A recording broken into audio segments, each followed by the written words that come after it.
That's good music. You're welcome. Just kidding. Okay, talking about resurrection of Jesus Christ still. Yeah, what's up? Okay, back to the discussion. A sixth reason why the resurrection is true is that Jesus' burial was public and secure. Yeah. So as we come up with all this wonderful evidence for the Christian side of things, the opposing view has come up with a story. Story they have to have some sort of rebuttal. And one of the most popular stories is that the disciples went to the wrong tomb. And it was like, oh my gosh, it's empty. Oh, that's why. So they're basically saying that the address was 115 and they went to 114.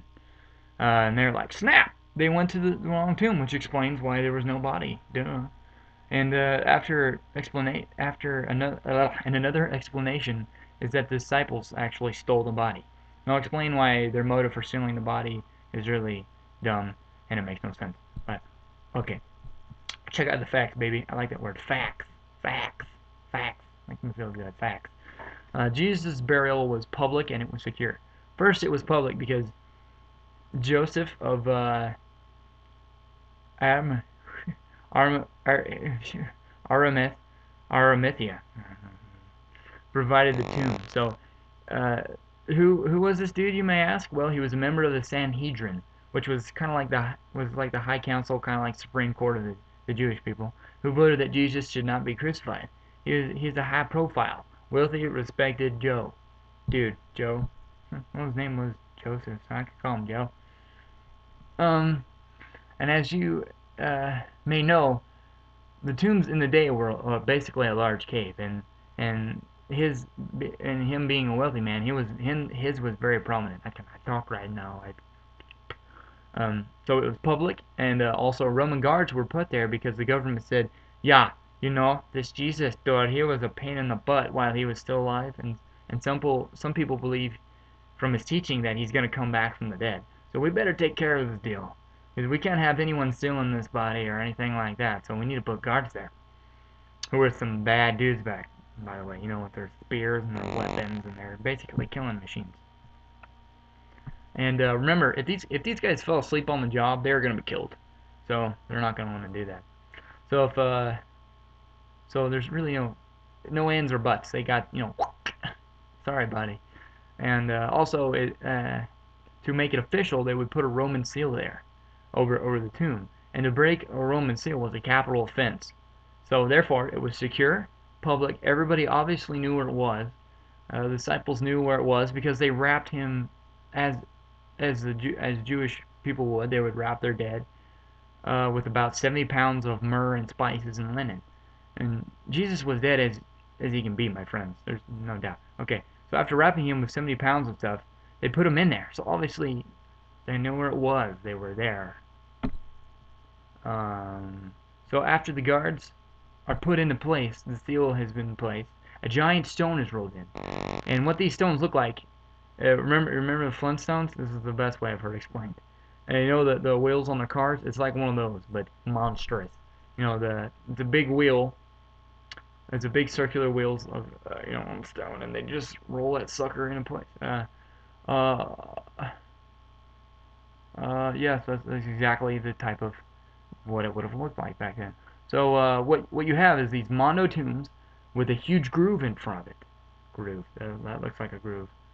And the groove drops down and comes back up. So it takes a handful of men to move the giant stone in the groove because you can imagine it's very heavy. Once it's in this groove, it takes about 20 men to move it because it gets in there pretty tight, as you can imagine. I mean, you have a giant stone and you're moving it into a groove, and then you gotta lift that sucker out of the groove.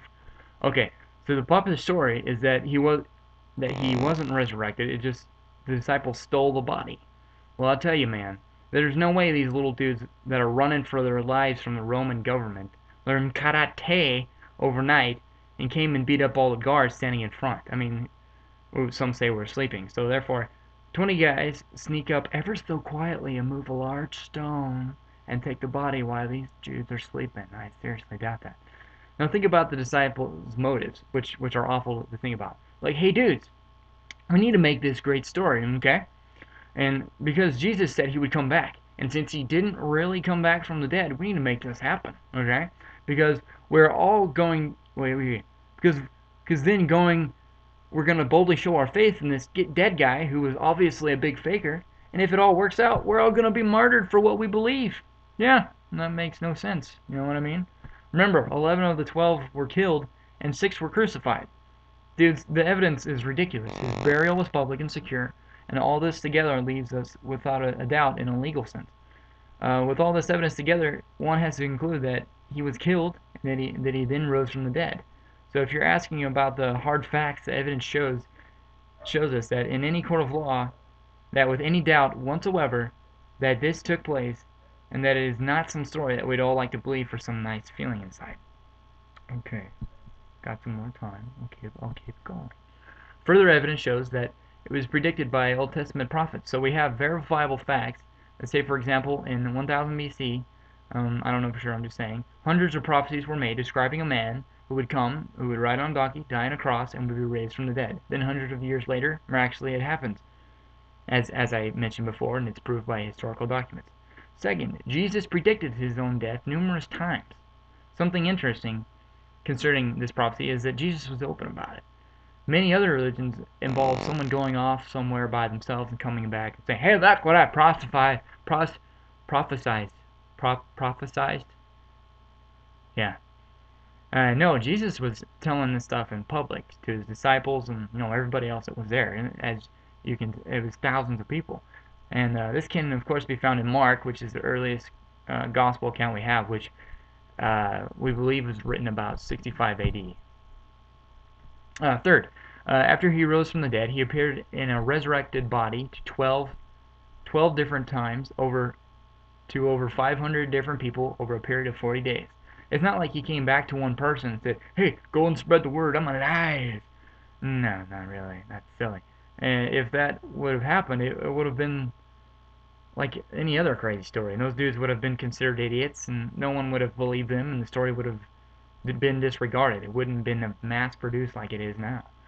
So, but maybe a skeptic would say, well, he only appeared to those who wanted him to be God, and they were just naive and believed he was God, and it's all just a bunch of poo. Nope.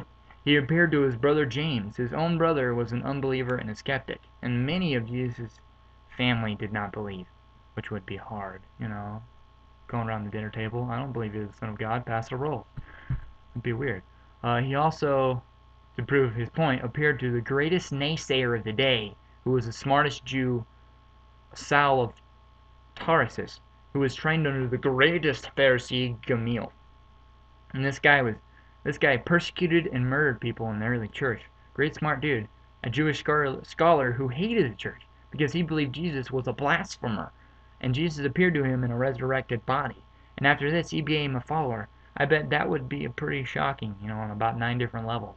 You're out there killing these followers, and then the big cheese shows up and he's like, "Hey, man, quit it." You're like, "Oh, sorry." That'd be some freaky stuff. And I think and I for one think it's crazy how God took all those powerful people who didn't accept Jesus as the Son of God and blew their minds with evidence, and now like Saul, who became the Apostle Paul, who wrote almost half the New Testament. Pretty witty, huh? I mean, he took all these people that just didn't believe and they were very powerful and flipped a switch, and now they're on God's side. That's divine intervention. I don't know what this is all about. This is my bunny ears. Bunny ears. Okay. Okay. I don't have any more time on this video. Go to the next one. This feels good. I'm going to do this for a while, and then I'll make the next one. Okay? Just go on to the next one. I have some more evidence for you.